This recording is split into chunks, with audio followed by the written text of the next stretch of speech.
ప్రపంచంలో ఆయిల్ అత్యధిక కొనుగోలు లెక్క చూసుకుంటే America 19.1 million barrel per day వాడుతుంది.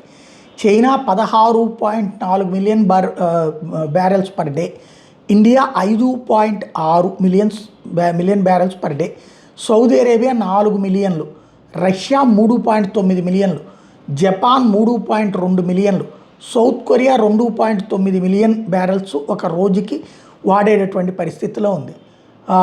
ఇప్పుడు ఈ హార్ముజ్ జలసంధి దిగ్బంధం, ఇరాన్ని అమెరికా దిగ్బంధం నేపథ్యంలో ఎదురవుతున్నటువంటి పరిణామాలు ఇవే అన్నమాట.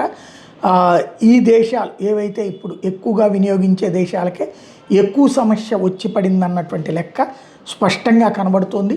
పరిష్కారం ఇంకా సమీప భవిష్యత్తులో ఉందా లేదా అంటే ఆలోచించాల్సినటువంటి పరిస్థితి అయితే స్పష్టంగా కనబడుతుంది. ఏం జరుగుతుంది అన్నటువంటిది చూడాల్సిన అవసరం అయితే ఉంది.